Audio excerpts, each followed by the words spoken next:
Assalamualaikum warahmatullahi wabarakatuh.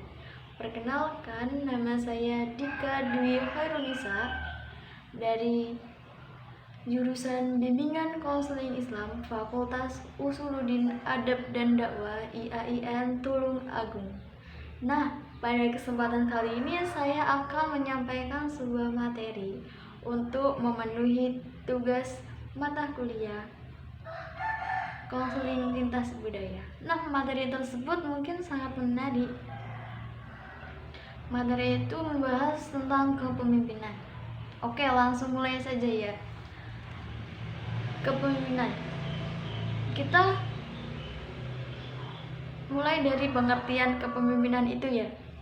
Kepemimpinan dapat diartikan sebagai proses mempengaruhi dan mengarahkan pegawai atau seseorang dalam melakukan pekerjaan yang telah ditugaskan kepada mereka. Sebagai proses kepemimpinan, difokuskan kepada apa yang dilakukan oleh para pemimpin yang menggunakan pengaruhnya atau yang dipimpinnya untuk memotivasi mereka dan agar mereka mencapai tujuan-tujuannya. Nah, berhasilnya kepemimpinan itu ada 4 aspek. Yang pertama, pengikut. Orang yang mengikuti para pemimpin atau orang yang diberi perintah oleh pemimpin untuk melaksanakan sesuatu. Nah, itu aspek pertama, yaitu pengikut ya. Terus aspek yang kedua, perbedaan kekuasaan. Nah, adanya perbedaan antara pemimpin dan yang dipimpin, antara pemimpin dan pengikut, antara atasan dan bawahan. Gitu ya teman-teman. Yang ketiga, penggunaan kekuasaan untuk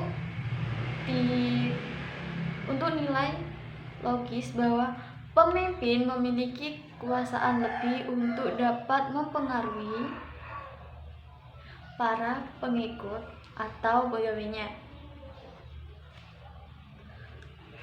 Terus yang keempat, nilai yang dibangun. Nah, nilai yang dibangun pemimpin juga perlu mengerti, akan tetapi perlu adanya pendorong terwujudnya suatu nilai positif yang dapat memberikan perubahan positif kepada semua anggota. Terus, pendekatan mengenai kepemimpinan. Pendekatan pribadi mengenai kepemimpinan. Pemimpin dan bukan pemimpin pandangan bahwa pemimpin harus cerdas, tinggi, bersifat terbuka. Hal ini masih menimbulkan pro dan kontra. Terus, pemimpin efektif dan tidak efektif. Terus, pendekatan perilaku mengenai kepemimpinan. Pendekatan perilaku lebih difokuskan kepada beberapa tindakan yang dilakukan oleh pemimpin, seperti bagaimana melakukan delegasi, bagaimana mereka komunikasi dengan orang. Terus, tugas pokok. Nah, tugas pokok seorang pemimpin yaitu melaksanakan fungsi manajemen seperti yang disampaikan sebelumnya, merencanakan, mengorganisasikan, menggerakkan, dan mengawasi. Terlaksananya tugas-tugas tersebut tidak dapat dicapai hanya oleh pemimpin sendiri, tetapi dengan menggerakkan orang-orang yang dipimpinnya. Agar orang-orang yang dipimpin mau bekerja secara efektif, seorang pemimpin di samping harus memiliki inisiatif, dan kreatif harus selalu memperhatikan hubungan manusia secara terperinci. Tugas seorang pemimpin meliputi pengambilan keputusan, menetapkan sasaran, dan menyusun kebijakan, mengorganisasikan kegiatan secara vertikal